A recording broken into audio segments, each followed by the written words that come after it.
Shalom, Bapak Ibu sekalian yang dikasih Tuhan. Pada minggu ini kami akan berbicara tentang kebenaran firman Tuhan yang kita ambil di dalam Amsal pasal yang keempat ayat yang ke-23 sampai ayat yang ke-27. Topiknya yaitu di dalam ayat yang ke-23. Nah, saudara-saudara, ayat Amsal pasal 4 ayat 23 ini mengatakan, jagalah hatimu dengan segala kewaspadaan. Saya ulangi, jagalah hatimu dengan segala kewaspadaan. Mengapa? Dikatakan, karena dari situlah terpancar kehidupan. Karena dari hati yang dijaga ada terpancar sumber kehidupan. Nah, masalah-masalah boleh ada. Keadaan-keadaan tidak bisa kita hindari. Ada keadaan damai sejahtera yang kita nikmati. Ada keadaan yang tidak bisa mendatangkan damai sejahtera, kecemasan, kekhawatiran, bahkan bencana yang harus kita hadapi. Ya, ada banyak situasi yang mencekam, ada banyak situasi yang menyenangkan juga kita hadapi. Mengapa? Karena itu adalah perjalanan hidup yang memang harus kita hadapi. Nah, saudara-saudara, dengan banyak hal yang terjadi di sekitar kita, dengan banyak hal yang terjadi dalam kehidupan kita, baik di rumah tangga, di kantor, di pekerjaan, bahkan di kehidupan bergereja, ya, semuanya harus kita hadapi. Namun, ya, saat-saat yang seperti ini akan mampu mengubah keadaan hati kita. Nah, saudara, ya, hati kita yang mula-mula damai sejahtera bisa berubah. Kenapa? Karena dipengaruhi oleh sekeliling. Saudara, ya, jangan kita menganggap hati kita ini walaupun punya Yesus nggak bisa berubah. Bisa berubah, saudara. Keadaan kita ketika kita memiliki banyak kekayaan, banyak keuangan, iya, bisa jadi kita bisa lupa Tuhan juga. Dan ketika kita mengalami banyak masalah, ya, bisa jadi kita juga bisa ingat Tuhan, bisa lupa Tuhan. Ingat Tuhan, mencari pertolongan Tuhan, lupa Tuhan, ya, karena hanya memikirkan banyak masalah, karena banyak memikirkan kejadian-kejadian dan keadaan yang kita hadapi. Nah, saudara, sebab itu, ya, penulis Amsal mengatakan, jaga hatimu. Mengapa? Jaga dengan penuh kewaspadaan, karena di dalam hatimu ada Yesus, ada Tuhan yang luar biasa. Ternyata keadaan Tuhan yang ada dalam kehidupan dan hatimu itu perlu juga dijaga. Ya, bukan hanya meminta Tuhan menjaga kita. Tuhan pasti jaga, Tuhan pasti memagari, seperti Ayub dipagari Tuhan. Ya, Tuhan pasti membawa kita dalam perlindungan bahtera Nuh, seperti Nuh. Ya, kita dijaga. Seperti Petrus dan kawan-kawan menghadapi badai dalam perahu, dijaga Tuhan sekalipun seolah-olah Tuhan tidur. Tetapi bisakah, mampukah kita menjaga Tuhan yang ada dalam hatimu? Ini yang perlu, saudara. Iya. Tuhan selalu menjaga, saya ulangi, Tuhan selalu menjaga kita. Tapi bisakah kita menjaga hati yang punya Yesus ini dengan penuh, ya, dengan penuh kecintaan, dengan penuh hal-hal yang memang diminta Tuhan, ayo, ya, jagalah hatimu. Nah, saudara, mengapa kita perlu menjaga hati kita? Jawabannya jelas. Karena dari hatimu yang ada Yesus, itulah sumber segala kehidupan. Saudara, saya katakan lagi, sumber ke segala kehidupanmu. Ya, hatimu bersih, maka yang menjadi sumbermu bersih, yang keluar akan menjadi bersih. Hatimu pahit, maka yang keluar menjadi kepahitan-kepahitan. Ya, jika hatimu A, maka yang keluar A. Jika hatimu B, maka pasti yang keluar B. Ya, saudara, gak mungkin, ya, Anda berkata, mulutku ini memang jelek, tapi hatiku ini sebenarnya bagus loh. Ya, saudara, hati-hati. Ya, betul-betul kita mensinkronkan apa yang ada di dalam dengan apa yang dikeluarkan. Ya. Kalau pikiran dan hatimu jelek, pasti yang keluar jelek. Tapi ingat, saudara, ya, hati ini yang semula baik bisa berubah menjadi jahat kalau kita tidak waspada. Ya, saya diingatkan Tuhan 2 hari 3 hari yang lalu, ya, Saya beritahu pada teman-teman saya, wah, hati ini bisa berubah ya. Kalau ditekan terus dengan masalah, ditekan terus dengan keadaan. Iya, selalu saya berdoa, Tuhan, jangan sampai hati yang baik ini berubah jadi jahat. Ada keinginan, melakukan sesuatu yang jahat pada orang lain, ada keinginan mengkutuk, tapi dicegah oleh Roh Kudus, dicegah oleh Tuhan yang ada dalam hatimu. Nah, dengan pribadi Tuhan yang ada, ayo sama-sama kita jaga hati ini, saudara-saudara. Ya, saudara-saudara yang kasih Tuhan, mengapa hati ini perlu dijaga? Ada hubungan dalam ayat 23 dengan ayat yang ke-24, ayat yang ke-25, ayat yang ke-26, dan ayat yang ke-27. Nah, saudara, mengapa hati ini perlu dijaga? Nah, dijaga supaya yang pertama, ya, dikatakan ayat yang ke-24, buanglah mulut serong daripadamu dan jauhkanlah bibir yang dolak-dalik daripadamu. Buanglah mulut serong daripadamu dan jauhkanlah bibir yang dolak-dalik daripadamu. Artinya, mulut tidak menjadi salah ucap ketika engkau menjaga hatimu dengan waspada. Tidak menjadi mulut yang obral janji. Tidak menjadi mulut yang hanya sekedar omong doang. Iya, omdo katanya. Saudara, tidak menjadi mulut yang sekedar bla bla bla bla, tapi nothing. Tidak ada sesuatu yang diperbuat dari apa yang ada dikatakan. Mengapa? Karena tidak sinkron antara mulut dan hati. Tetapi kalau hatimu bersih, maka mulut yang dijanjikan pasti akan ditepati. Nah, saudara, seperti Tuhan mempunyai hati yang bersih, Dia mengatakan, aku akan melindungi. Perbuatan Tuhan nyata, Dia melindungi. Kalau Tuhan mengatakan, aku menyembuhkan, maka Tuhan menyembuhkan, melakukan penyembuhan. Jadi dari hatinya Tuhan A, yang dinyatakan, yang ditindaki Tuhan adalah A juga. Sebab itulah, dijaga hatimu supaya mulut dan bibir kita ini tidak menjadi salah ucap. Ya, kadang-kadang saudara-saudara kita ini salah ucap. Iyaahnya, salah omong, salah berbicara, salah perkataan. Ya, buntut-buntutnya saya minta maaf. Iya, saya minta maaf. Seolah-olah perkataan maaf menjadi penutup daripada perkataan yang salah. Padahal penulis Amsal mengatakan, supaya kamu tidak serong, supaya bibirmu tidak dolak-dalik, ya, supaya ucapan kita ini benar, jagalah hatimu. Ya. Hatimu bersih, perkataanmu bersih. Hatimu kotor, perkataanmu kotor.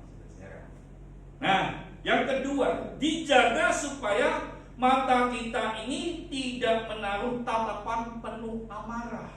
Yang ke-25, biarlah matamu memandang terus ke depan, memandang dengan pandangan yang penuh harapan, pandangan yang menyenangkan. Nampak sekali saudara, mata ini penuh dengan warna kehidupan. Orang tersenyum, ya mata ikut bersinar.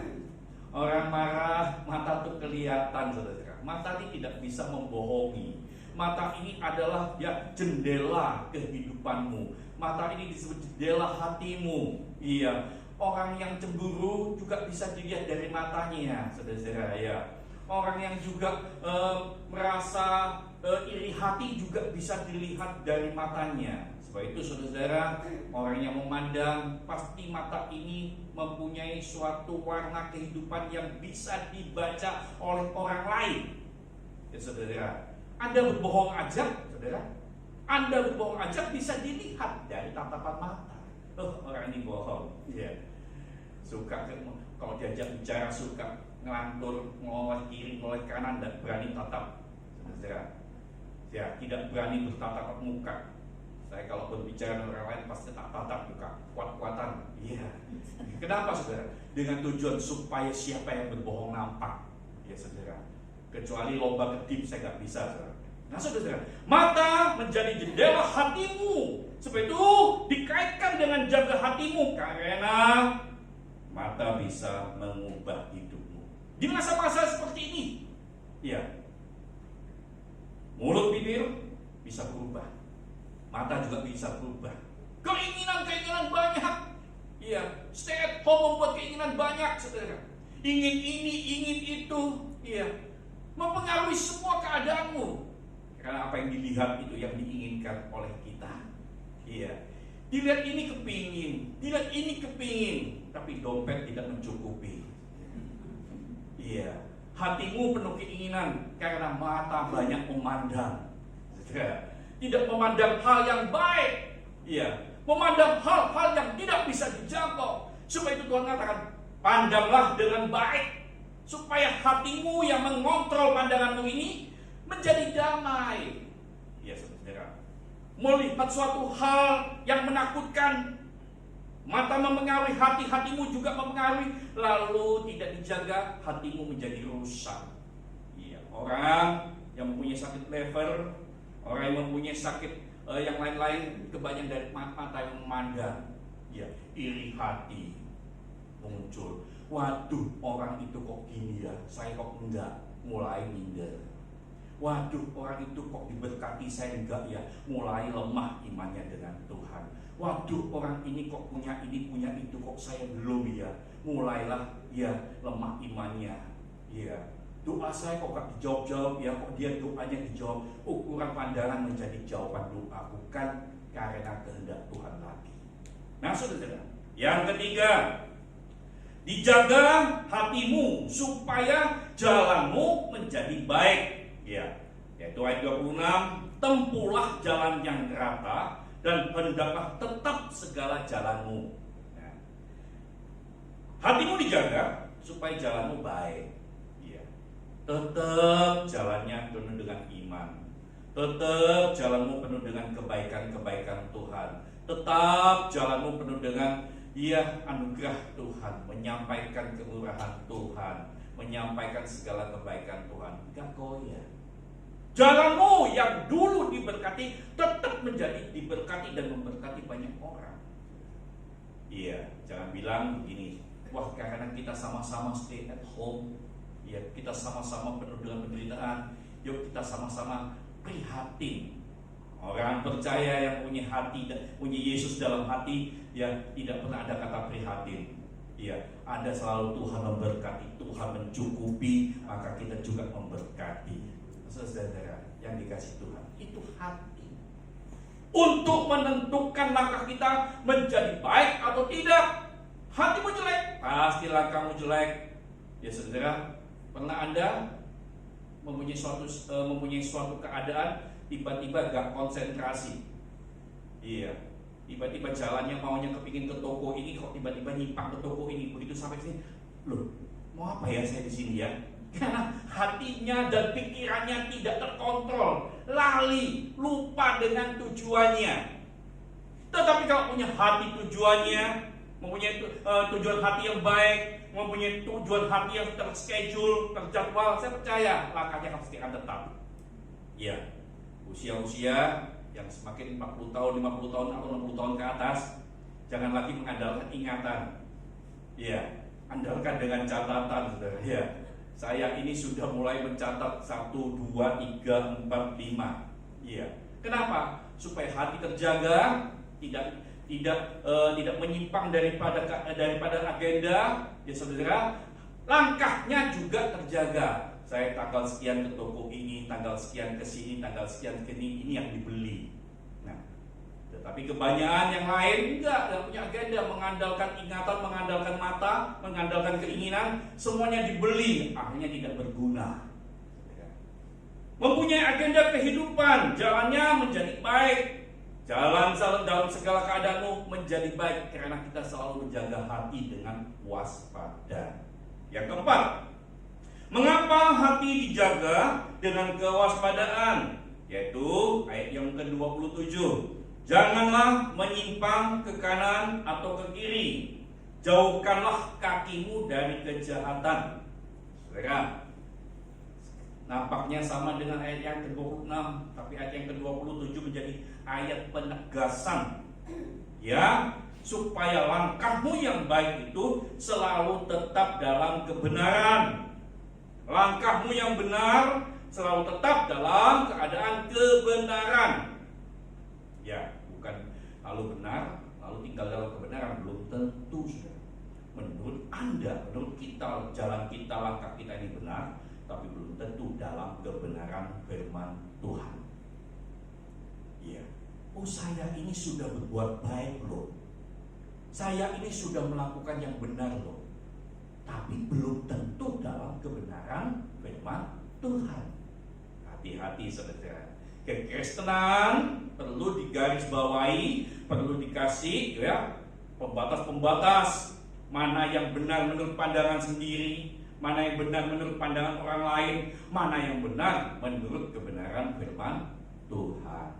Saudara, ada orang berbuat baik, benar memang baik dia, tapi ingin timbal balik, tidak ada dalam konteks kebenaran. Ada orang berbuat baik supaya orang itu juga berbuat baik pada saya. Misalkan, saudara, iya, ini konteksnya apakah dalam kebenaran? Tidak. Biarkanlah kita ini berbuat baik, tetapi kebaikan ini harus ada dalam kebenaran, yaitu jauh dari kejahatan. Ya, berbuat baik, orang lain ingin berbuat baik pada kita, nggak salah. Tapi Tuhan bilang jangan, itu motivasi jahat. Iya. Hatimu nanti akan berubah. Kalau orang lain itu tidak berbuat baik, maka hatimu kelak akan tidak berbuat baik juga. Sebab itu Tuhan mengatakan, kalau ada orang berbuat jahat, balaslah dengan kebaikan. Kalau ada orang mengambil bajumu, berilah lagi jubahmu. Kalau ada meminta kau jalan 2 mil, jalanlah 4 mil. Artinya selalu ada dalam langkah kebenaran. Ini yang sulit, saudara. Ya, berikutnya, mengapa hatimu perlu dijaga dengan kewaspadaan? Ayat yang ke-24 tadi, ayat yang ke-23, karena dari situlah terpancar sumber kehidupan. Saya senang sekali dengan bahasa sumber. Artinya penghasil, asal mula. Sumber itu adalah yang tidak pernah berhenti mengalir, ya, yang tidak pernah berhenti mencurahkan. Sumber itu bisa juga dari atas, dari bawah, dan dari manapun. Artinya tidak pernah habisnya. Itu sumber, iya. Sebab itu kalau bernama lalu kok sumbernya mati, itu bukan disebut sumber, iya, hanya musiman. Tapi yang disebut sumber dalam ayat yang ke Amsal 4 ayat 23 ini sumber yang tidak pernah mati, yaitu sumber kehidupan. Ya, saudara, sumbermu tetap menjadi kehidupan, bukan kematian. Iya. Sumbermu tetap menjadi suatu keadaan yang baik, bukan hal yang tidak baik. Kalau saya sharing tentang berita duka di WA, selalu jawabannya mereka begini, oh kena corona ya. Sedikit-sedikit berita itu. Ada yang meninggal, diinfokan, ayo kita turut berduka, yuk ini meninggal. Oh kena ini ya. Ya saudara. Padahal sumbernya sudah jelas. Ini meninggal, cukup. Ya. Meninggal karena memang waktunya untuk pulang ke rumah Bapak. Bukan sedikit-sedikit ya dinilai. Oh karena ini ya. Karena ini ya. Nah saudara, sumber itu perintahkan kehidupan. Sumber itu jangan beritakan kematian. Saudara yang dikasih Tuhan, ya. Yang lalu ada keadaan di tempat kami, tiba-tiba ada suatu konslet listrik, ya, hampir terbakar. Gak ada yang mau mematikan, saudara. Gak ada yang berani mematikan. Saya bilang matikan aja sumbernya. Gak berani Pak, karena tegangannya tinggi. Lalu saya yang matikan. Ini aja kok takut. Lalu saya ditegur pimpinan saya, Pak, jadi hati-hati loh ya. Kenapa gak suruh orang lain? Saya gampang jawabannya simple. Pak, kalau orang lain mati, saya yang bingung ngurusi ini, ngurusi itu. Ya. Tetapi kalau saya mati, saya gak bingung karena saya sudah mati, hidup kekal bersama Tuhan. Bapak yang bingung. Nah, saudara, dia ketawa aja. Tidak usah, kalau yang lain takut, saya berani. Kenapa? Supaya mematikan sumber yang membahayakan, supaya membawa kehidupan bagi orang lain. Sumber kehidupan kita harus beritakan. Jangan dikit-dikit takut mati. Naik kereta api takut mati. Naik kapal terbang takut gak bisa mendarat. Naik kapal laut takut tenggelam. Jalan kaki takut keserempet. Tinggal di rumah takut gak makan. Pergi kemana-mana takut dengan wabah. Kenapa? Karena sumbernya adalah sumber ketakutan, bukan sumber kehidupan. Tapi dalam keadaan ini jangan kita mencobai. Jangan kita melakukan tindakan. Jangan penuh dengan kebohongan seperti yang dikatakan tadi. Jangan mulutmu serong dengan berita-berita kebohongan. Iya. Seperti ada berita mengatakan, saya sudah meminum obat. Ya, saya sudah meminum virus ini, virus itu. Sekarang saya minum. Obral janji.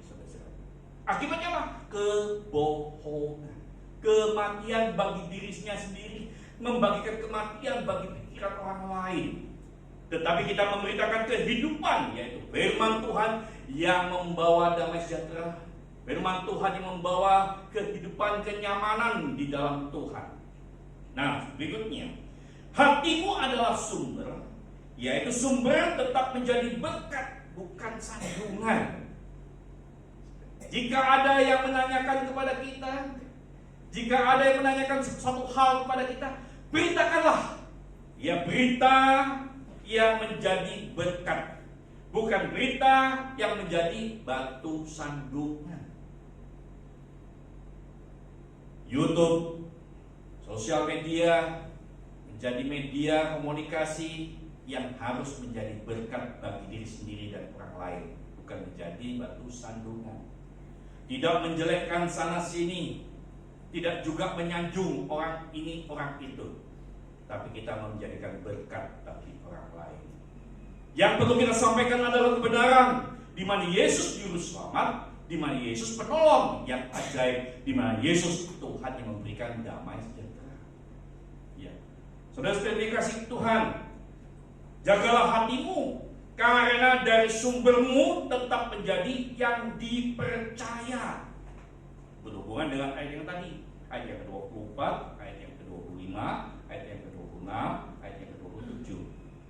Hatimu adalah sumber yang dipercaya. Jadi gini, jika ada orang bertanya pada saya akan memberikan fakta yang benar.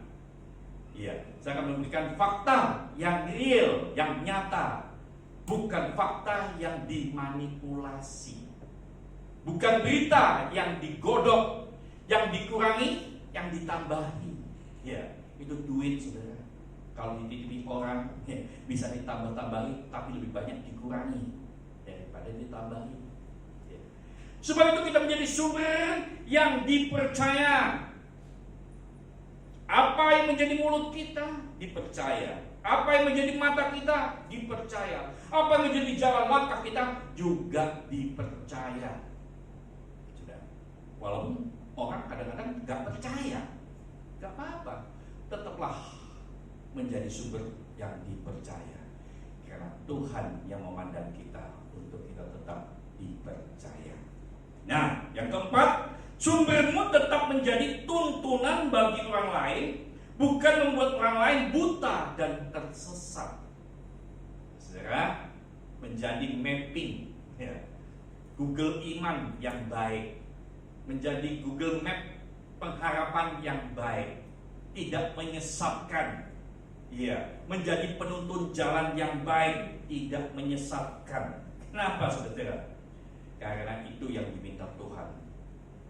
Tuhan tidak pernah membuat kita menjadi penyesat-penyesat, tapi kita selalu menjadi pembawa, ya, penunjuk jalan yang benar, menjadi tuntunan bagi orang lain. Ya, kita menuntut orang buta, dituntut dengan baik, kemudian orang itu melek karena dia hafal dengan langkah-langkah yang kita tuntun. Saudara pernah menuntut orang buta? Ya, ketika saya menuntut orang buta, saya bilang, hitung ya langkahmu satu-satu ya. 1, 2, 3, 4 belok kanan ke sana, 3 langkah. Itu cara orang buta. Memang kita tidak mampu memelekkan matanya yang buta, tapi kita mampu memelekkan pikirannya dan hatinya yang tidak buta dengan cara menuntun dengan langkah yang tepat. Saudara, akhirnya dapat dituntun dengan kita tidak mengubah kondisi keadaan di sekelilingnya. Dia bisa berjalan sampai dengan tujuan dengan tepat karena dia menghitung langkahnya dengan hati dan pikiran yang terbuka. Iya. Tapi kita ini tidak mempermainkan orang yang buta. Hati-hati ya, padahal di depannya gak ada apa-apa. Awas pintu, padahal di depannya gak ada pintu. Nih saudara, itu adalah sumber yang tidak menuntun di dalam kebenaran yang baik. Nah saudara, aplikasi apa dalam keadaan yang seperti ini yang harus kita tindakan? Ingat, kita adalah mempunyai hati yang luar biasa, yaitu hati yang dijaga. Bagaimana dengan menjaganya? Jagalah dengan firman Tuhan yang baik, dengan firman Tuhan yang jujur, dengan firman Tuhan yang tidak dimanipulasi, dengan firman Tuhan yang penuh dengan kebenaran. Mengapa saya katakan firman Tuhan yang dimanipulasi? Firman Tuhan itu ada ayatnya, tapi dimanipulasi menjadi ayat-ayat hanya untuk menguntungkan diri sendiri. Hati-hati, sampaikan saja Yesus itu juru selamat, seperti logo di depan kita ini, bahwa orang supaya selamat. Ya, bawa Yesus, bawa orang supaya selamat bukan kepada diri kita, tapi kepada Yesus. Bawa orang supaya selamat, supaya ada dalam jalan kebenaran dan kehidupan yang kekal, yaitu melalui Yesus. Bukan melalui diri sendiri, bukan melalui pendeta, bukan melalui gereja, tapi hanya melalui Yesus.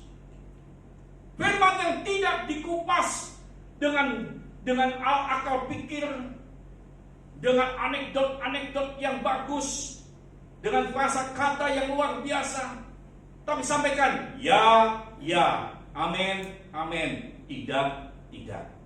Cukup. Tidak dibumbui supaya menjadi firman yang sedap. Iya.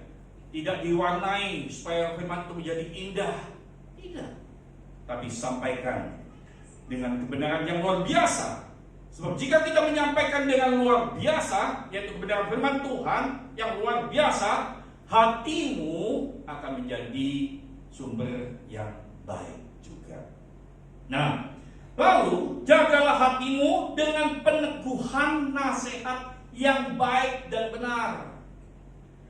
Teguhkan dengan nasihat yang baik dan benar. Jangan memberikan nasihat yang maaf kata dikompori, ditambah-tambahi. Oh iya, orangnya begitu memang kok, sebab begini, sebab begitu, sebab begini, sebab begitu. Ya. Lalu nasihat yang menjadi hambar, bukan menolong orang, bukan menjaga hatimu waspada, tapi juga membuat orang lain hatinya menjadi rusak. Nah, yang ketiga, hiduplah dalam persekutuan yang lekat dengan Tuhan dimanapun kamu berada. Di jalan bisa, naik mobil, ya tetap berkata-kata dengan Tuhan, tapi jangan merem. Naiklah sambil berkata, Tuhan, ini ya apa Tuhan, ini ya apa Tuhan, ini ya apa Tuhan. Ngomong dengan Tuhan. Iya. Berbahasalah roh, memang kau dikarunia bahasa roh. Berbahasalah dengan Tuhan dengan hatimu yang baik dan benar. Saya yakin Tuhan akan menjadi penolong setiap hari dalam kehidupan saya dan saudara. Nah, saudara, yang terakhir, dalam kehidupan kita dan dalam keadaan saat ini, marilah jadikan hati kita sebagai sumber kehidupan, tetap bisa dan mampu dan bahkan mengubah keadaan di sekeliling kita. Hati kita ini berpengaruh. Kalau kita happy, orang lain akan jadi happy. Kalau kita ini merasa diberkati Tuhan dan merasakan berkat yang luar biasa, di sekeliling kita juga akan merasakan, ada suatu nuansa yang mempengaruhi. Tapi kalau wajah kita cemberut, wajah kita sedih, sekeliling kita juga akan terbawa. Ojo deket-deket be orang ini, hatinya lagi gak enak. Tapi kalau kita membuat suasana nyaman dengan keadaan hati, dengan segala apa yang menjadi nyata dalam kehidupan kita, maka yang dekat dengan kita ini enak. Dekat yuk dengan dia. Iya, tenang kita. Kenapa? Iya, karena dia memberi nasihat yang baik, karena dia memberi suasana yang baik, menjadi icebreaker yang menjadi berkat. Ya, menjadi icebreaker yang luar biasa, pemecah suasana yang menyenangkan. Iya, saudara. Bukan menjadi pemecah suasana dengan gosip-gosip, hoak-hoak yang tidak baik. Saudara. Ini yang dimaksud Tuhan. Perkatakan perkataan yang baik, baik dengan mulut, ya. Kalau dulu dengan mulut, saudara. Ya, tapi sekarang jari-jari kita menjadi mulut. Ya.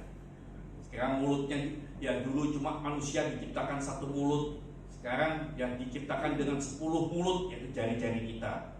Dan makan mulut yang namanya jempol jari ini yang menjadi yang luar biasa. Melalui sosial media, biarkanlah kita menulis dengan perkataan-perkataan kehidupan, bukan perkataan-perkataan yang mematikan. Saudara-saudara. Sebab itu saya pribadi hampir tidak pernah membuat status di WA. Kenapa? Takut takut merusak. Ya, kadang-kadang ingin membuat profil suasana yang baik, banyak komentar yang akhirnya membuat kacau. Lebih baik tidak deh. Ya. Saudara-saudara, membuat suatu kehidupan, menulis dengan menjadi berkat, tidak menulis sesuatu yang tidak nyaman. Ya, hati-hati ketika menulis, hati-hati ketika jari-jari kita ini menjadi mulut. Karena itu jaga hatimu dengan kewaspadaan. Ya. Lalu bangunlah pandangan mata yang penuh harapan, mata yang memandang pada Tuhan, bahwa masa-masa ke depan kita ini adalah masa penuh dengan damai sejahtera dan pengharapan. Ya. Memandang yang baik. Saya selalu belajar memandang yang baik. Ya, kalau saya pergi ke tempat pekerjaan, setiap hari melihat gunung, saudara, gunungku api ya, bagus sekali ya. Kok bisa Tuhan menciptakan dengan licin, tapi kok gak ada yang tertusuk. Itu karena kita ini positif. Aduh Tuhan ya, ketika kalau berkabut kok bisa ya Tuhan ini membuat disinfektan tiap pagi. Iya, dengan kabut di jalan tol, luar biasa, saudara. Ya, luar biasa. Tuhan menciptakan setiap saya keluar dari perumahan selalu ada banyak burung, ya. Dengan adanya stay at home bahkan banyak monyet-monyet keluar dari kandangnya, ya, dari habitatnya. Saya bilang, waduh luar biasa ya, ya. Orang di rumah, binatang yang di luar, sebenarnya. Ini luar biasa. Pandangannya positif, bukan menakutkan. Ya kadang-kadang binatang itu ada di atas genteng kita, iya. Saya pikir, wah ini sudah menjadi raguna. Puji Tuhan, pikiran positif. Semua pada keluar. Tetapi kalau kita memandang negatif, aduh penuh ketakutan, penuh takut ini, takut itu, damai sejahtera menjadi hilang. Apa yang ditinggalkan Tuhan, damai sejahtera ku sendiri berikan kepada kamu, tidak seperti dunia. Hilang. Karena hatimu tidak dijaga. Yesus tidak dijaga di hatimu. Buatlah jalan yang baik, yaitu saatnya hati Kristus menjadi terang bagi mereka yang ada dalam kegelapan. Buatlah hatimu menjadi terang bagi mereka yang ada dalam kegelapan. Sebab engkau dikatakan jadilah terang dunia. Iya, menjadi garam bagi mereka yang sedang tawar hati. Menjadi garam, menjadi berkat bagi mereka yang dalam kesusahan. Mereka yang dalam kegelisahan. Ya saudara, jangan semakin menjadikan orang beban. Jangan diri kita juga menjadi beban bagi orang lain. Ya saudara, hati-hati. Saya puji Tuhan, saudara dikasih Tuhan, ya. Hidup kita ini tidak boleh menjadi beban bagi siapapun. Ya. Suami tidak boleh menjadi beban bagi istri. Istri tidak boleh menjadi beban ya bagi suami. Anak-anak gak boleh jadi beban bagi orang tua. Orang tua pun tidak boleh menjadi beban bagi anak-anak. Kenapa? Selalu menjadi berkat, selalu menjadi penolong. Ya. Jangan sampai kita diomongin orang ini, loh dia datang ke rumahku, Masya Allah mati aku, nanti dia begini, dia begitu. Nah, jangan jadi beban. Setiap orang, mulai dulu saudara, siapapun yang datang ke rumah, ayo silakan. Apapun yang ada di rumah silakan dimakan. Apapun yang ada di atas meja silakan dimakan kecuali mejanya. Ya saudara. Kalau ada, kalau nggak ada, ayo kita buat sama-sama supaya jadi berkat. Saudara. Jangan jadi beban bagi orang lain. Tapi ketika kita datang kepada mereka beban orang lain, kita angkat supaya beban itu menjadi damai sejahtera, menjadi sukacita. Lalu kedatangan kita selalu menjadi kesukaan bagi mereka. Ini yang harus kita terapkan. Di masa-masa seperti ini, orang Kristen jangan sembunyi. Di masa-masa seperti ini, jangan kita takut, tapi kita marilah kita mengangkat beban-beban mereka menjadi berkat, menjadi sukacita. Dan saya percaya ini kita bisa lakukan bersama dengan Tuhan. Karena hati yang penuh dengan kewaspadaan, hati yang penuh dengan Kristus akan menjadi sumber kehidupan bagi kita semua. Terus tetap pada satu kebenaran, yaitu Kristus.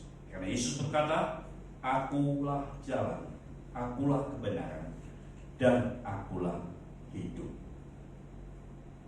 Saya percaya oleh firman Tuhan, kita tetap memiliki hati yang penuh kemurahan, hati yang penuh kelimpahan, hati yang bisa menjadi sumber kehidupan.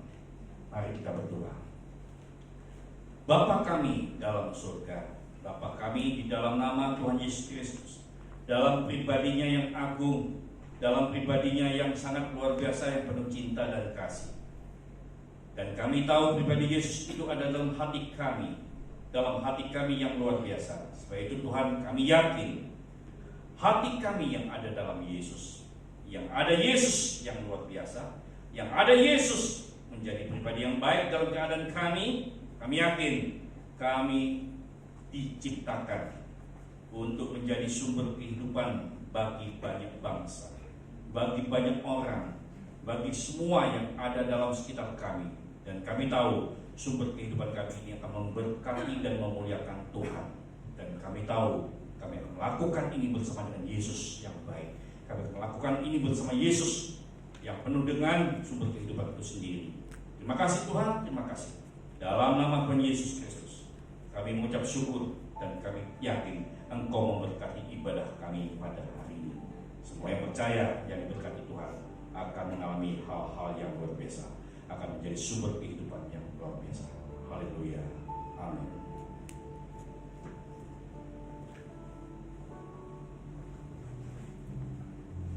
Amin. Puji nama Tuhan. Kita sudah diberkati oleh firman Tuhan yang luar biasa.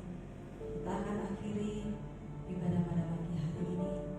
Kita mau kami serahkan Bapak Gembala dan doa.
kepada kami pada pagi hari ini Tuhan. Terima kasih Roh Kudus untuk penyertaan, urapan, pimpinan, tuntunan Tuhan di dalam ibadah kami, sehingga ibadah kami boleh terselenggara dengan sempurna. Tuhan akan memberkati kiranya setiap hamba Tuhan yang sudah mengambil bagian dalam pelayanan pagi ini Tuhan. Para singer WL, para pemain musik, pemegang LCD, dan juga kameramen, kiranya Tuhan memberkati bahkan hamba-Mu Bapak Pendeta Dedi yang sudah menyampaikan isi hati kebenaran firman Tuhan. Isi hati Tuhan telah Tuhan sampaikan melalui hamba-Mu. Bila hari-hari ini Tuhan, kami boleh tetap menjaga hati kami dengan penuh kewaspadaan, karena dari hati inilah sumber segala kehidupan. Terpujilah nama-Mu Bapa. Biarlah hati ini tidak dipenuhi dengan ketakutan, kekhawatiran, kebencian, dan segala amalan dosa. Dalam nama Tuhan Yesus Kristus, kami tolak segala perkara-perkara yang mengotori hati kami. Dan biarlah firman-Mu pada pagi hari menyucikan hati kami, bahkan menyucikan kehidupan kami, sehingga kehidupan kami boleh makin hari makin berkenan kepada-Mu Bapa. Berkati beliau Tuhan, datangkan hikmat urapan Roh Kudus menyertai pelayanan hamba-Mu, keluarganya, kesehatannya, pekerjaannya. Tuhan selalu lindungi dan sertai ya Bapa. Terima kasih Tuhan. Kami berdoa untuk negara dan bangsa kami khususnya yang saat ini sedang digoncangkan oleh virus corona. Namun kami percaya Tuhan, Engkau akan pulihkan negara dan bangsa kami di dalam nama Tuhan Yesus Kristus. Tuhan yang sanggup menghentikan virus corona ini. Terima kasih Bapa. Kami berdoa Tuhan, dengar cerita hati, doa, permohonan dari setiap korban virus corona yang saat ini masih dirawat di rumah sakit. Mereka yang saat ini sedang di dalam penderitaan, kesakitan yang amat sangat. Kiranya Tuhan mendengar setiap doa-doa mereka. Mereka yang mohon belas kasih Tuhan, mereka yang mohon pengampunan daripada-Mu Tuhan, mereka yang mohon kesembuhan daripada-Mu Tuhan. Biarlah semuanya Tuhan dengar dalam nama Tuhan Yesus, sehingga virus corona ini tidak akan menambahkan korban yang meninggal ya Bapa, tetapi anugerah keselamatan, pertolongan daripada-Mu Tuhan yang sanggup memulihkan kesehatan mereka, bahkan menyembuhkan mereka di dalam nama Tuhan Yesus. Berkati tangan-tangan para petugas medis yang menangani, yang merawat, dan mereka yang berjuang untuk memulihkan kesembuhan daripada setiap korban ya Bapa. Tuhan pagari para medis yang ada dalam nama Tuhan Yesus Kristus, baik suster maupun perawat, cleaning service maupun apa saja di rumah sakit yang mereka bertugas. Tuhan berkati dan lindungilah mereka, sehingga mereka tidak tertular oleh virus ini ya Bapa. Terima kasih Tuhan. Ini doa kami khususnya untuk kota kami Surabaya dalam nama Tuhan Yesus.